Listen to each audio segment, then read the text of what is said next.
Hi, I'm Linda DeVoe, your school nurse, and I'm sending you this podcast to talk about stress and some general information about stress and maybe some coping strategies to consider for handling stress.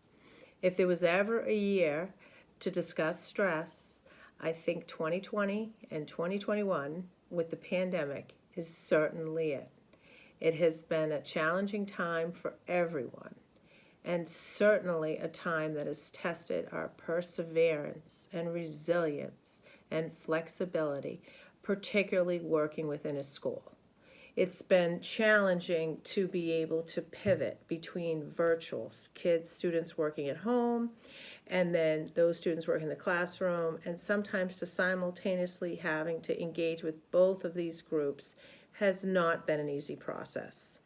So throughout this time, everyone's been doing an amazing job, but I think it's a really good time to look at the stress in our lives, both personally and professionally, and are there ways to cope with that better?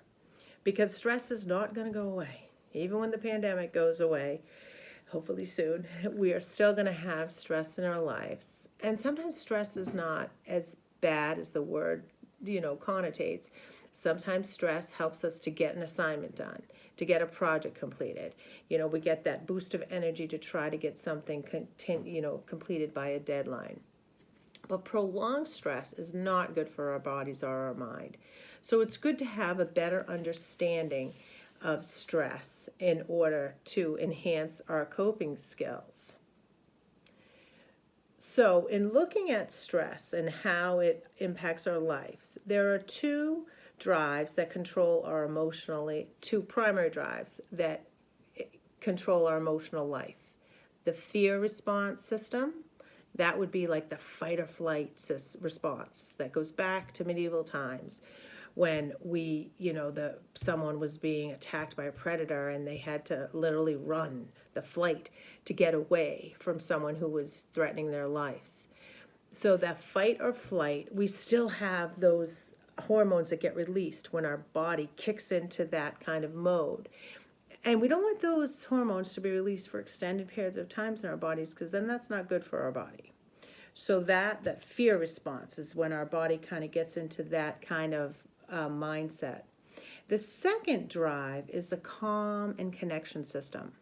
And whichever one of these systems our body predominantly operates within is going to be where our body is the most of the time, which is important to consider because it's not going to be healthy for your body to be in the fear response system the majority of the time, because then that can start having a negative impact on your body and your overall health.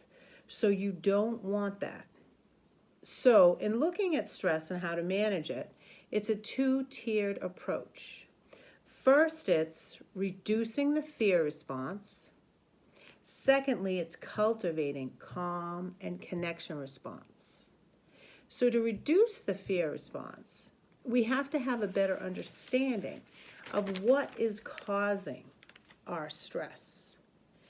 And that way, hopefully, we can have a positive way of reducing that fear response and spending more of our emotional state with the calm and connectiveness area. Because stress puts an emotional and physical disequilibrium.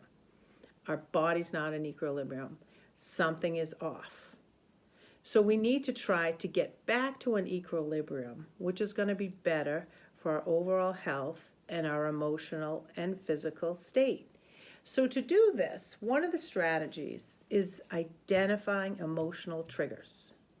There are triggers that set off everyone. And if we think about it, I'm sure a few things could come to mind. Some triggers we're not going to be able to eliminate, but we can maybe try to cope with better. But the first step is identifying those triggers. Like, I know that I hate being in traffic. And, nothing just frustrates me so much, and I can feel myself tensing up, particularly if it's going to make me late. But even like getting to school, if you get behind the school buses and you're going to be late, like that can cause a lot of stress or be a trigger. But in that instance, like for myself personally, okay, if you leave earlier, then you won't get behind the buses. then you won't get put in that situation where you're going to be late because it's going to take that much more time. So that's a small example of if you can think about triggers and then calmly think about what are some ways to strategize to maybe reduce or eliminate those triggers, it's going to help your overall health. So the first step is really considering what is it that really sets me off. And then also looking at the inner chatter that goes on in our heads. It does to everybody. We might not be aware of it, but to think consciously about it, are there inner chatter in your head saying, oh, I shouldn't have done that, you're going to be awful, this is not worth it, what am I doing? That's not beneficial. And you can shut that off. As soon as that is starting, you can shut it off because it's not going to be advantageous to be going on. It's not going to help you, and it could be self-destructive. So mindfulness, just being consciously aware and shutting it off could have really positive impacts for you. Also with strep, there's a number of physiological imprints. The stress is leaving on our bodies. The neural imprints, the biochemical imprints like the hormones like cortisol like get released when our body's under stress, and the electrical imprints. The neural imprints, like neurologically, the different things that happen, even our nerves all tighten up, we're really on edge, all that can be going on, which I think can also tie into muscular, which can lead to muscle aches we don't even know about, but more tense. All that is not helping us.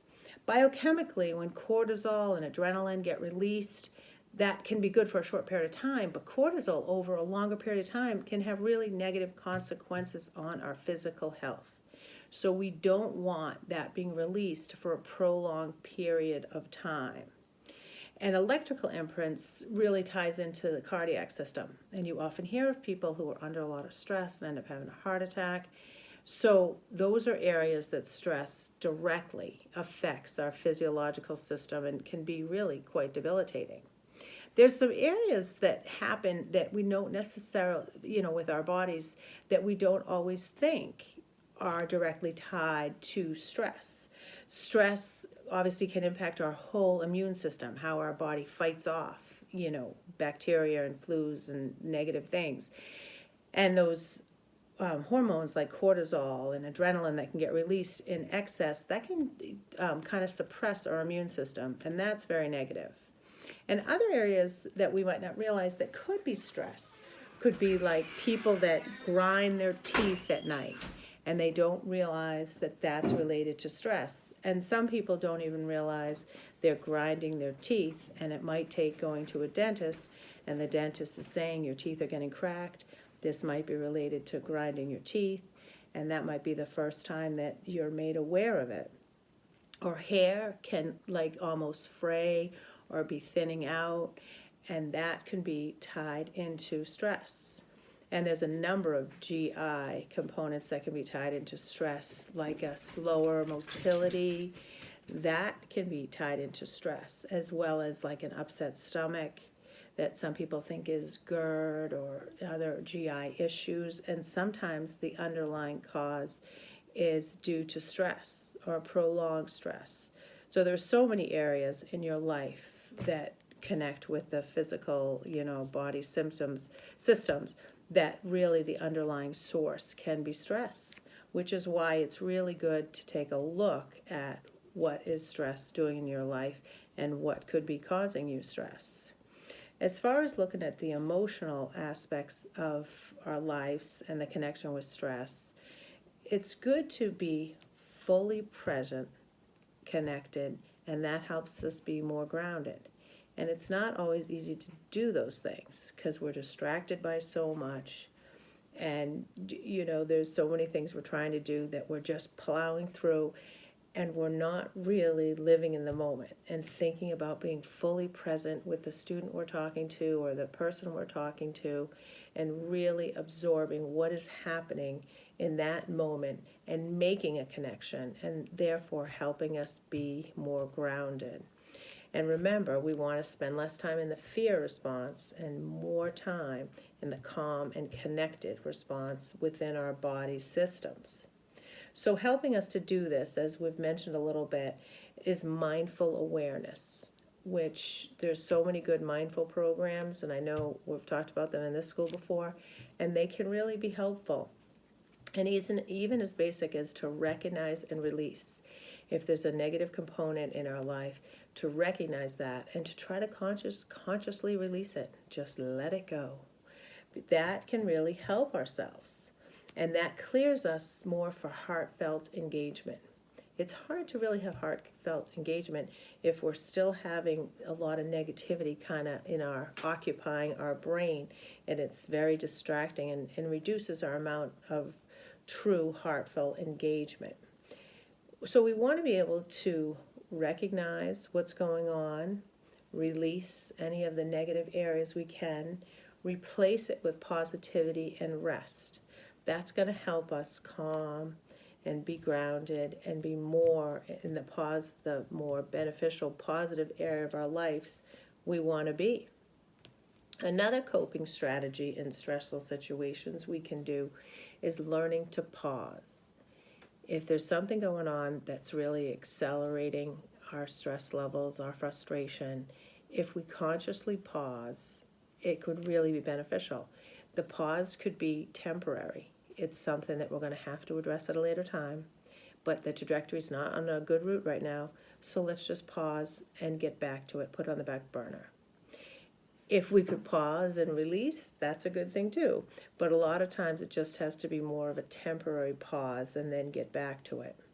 Becoming present, as we briefly mentioned as well, that's another positive coping strategy in handling stress, because then we're not as distracted. If you're really present in the moment and observing everything around you and talk to that person, what that person's saying to you or the situation around you, that's being fully present. Even just acknowledging the nature and all that is around the conversation going as well, the beautiful day, whatever the case may be.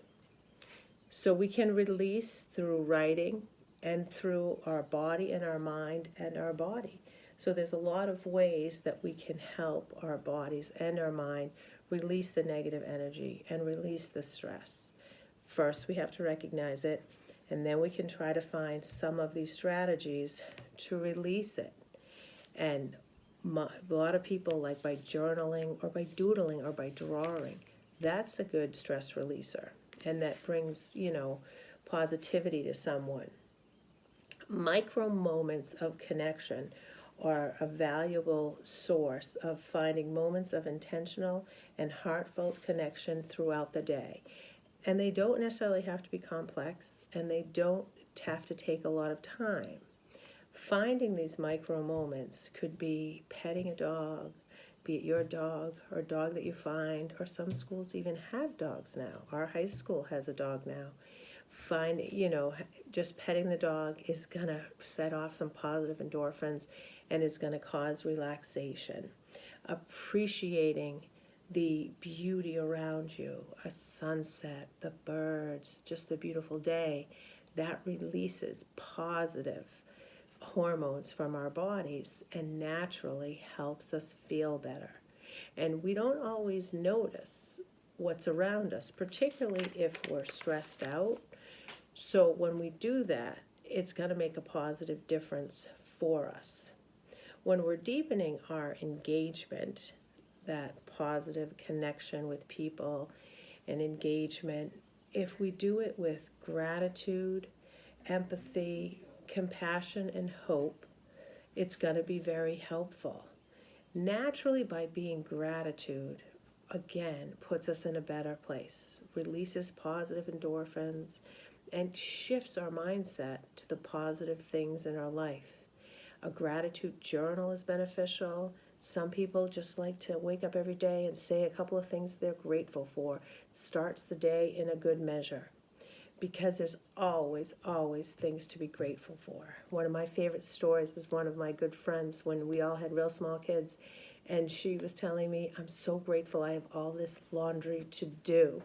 And I thought, that's so perfect. Instead of complaining that you have mounds and mounds of laundry, she was so grateful that she has the people in her life that she has this laundry to do. And I just love that perspective. And I think it exemplifies ways we can, turn so many situations into a more positive aspect in our minds. And how can we be grateful and empathetic? If someone is really frustrating us, can we offer some empathy of what they're going through? Just to be able to feel that empathy for that person is actually helpful. To be empathetic and compassionate, it helps us as well as it helps the other person. And to have hope. We always want to have hope and want to be able to give other people hope. So that's another emotional area that we help both the other person and ourselves.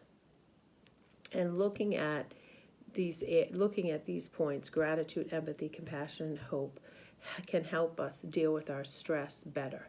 Like as I cited in the beginning, the year's been very difficult. So be compassionate with yourself. Don't be so hard on everything you're requiring of yourself. And also be hopeful, because June is coming quickly.